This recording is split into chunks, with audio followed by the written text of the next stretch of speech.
so much. There's no way we could have done this.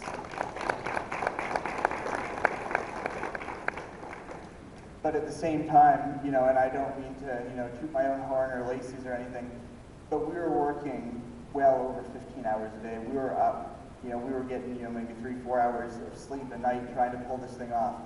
And at that rate, you probably know, we can't do that forever. We can do it for a week, and we can pull it off, but that's not a sustainable pace. And so we need people to plug in, people who are dedicated to reaching this generation, who want to make an impact that's going to last in these kids' lives before culture, before society grabs a hold of them and pulls them down a whole different path. We want to affect culture. We don't want culture to affect us.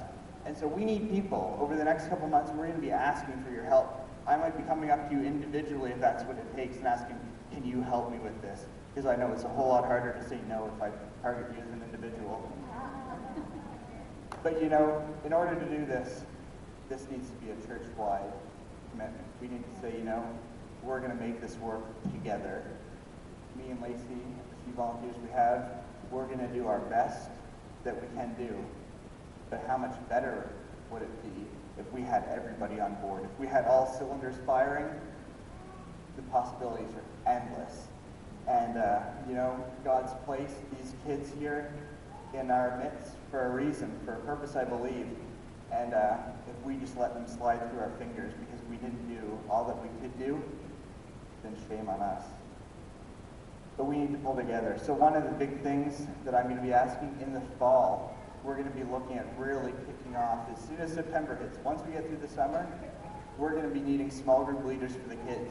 If we have this many kids, it's not conducive to learn in a big environment, especially with kids, because you probably know kids can be loud, they can be off the wall sometimes, running around. So if you're trying to do, say a craft with 50, 60 kids, it's nearly impossible. We tried it this week, we know. But if you're trying to do one with a group of 5, it works no problem. If you're trying to get to know a group of 50 to 60 kids, it's going to take a long time and you never will form close, tight relationships with them. But if they have a small group leader who's consistent, that they see regularly, they're going to get to form these tight bonds with somebody who's a positive influence, who's been there and can pour into their lives. And so one of the things we're going to be looking for in the fall is people who can commit to one Sunday a month.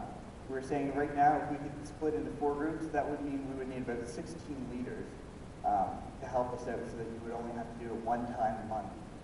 And that's possible here, but we need you guys to step up. And we're excited, so many of you already have. I don't want to sound like I'm coming down on you, but there's so much more that we can do. And I know that God is not done with using all of you yet. Some of you, you've counted yourself out, but God hasn't counted you out, and He still has a plan for you while you're here. And, if this is the way that the Lord is leading the church, let's embrace it, let's go for it.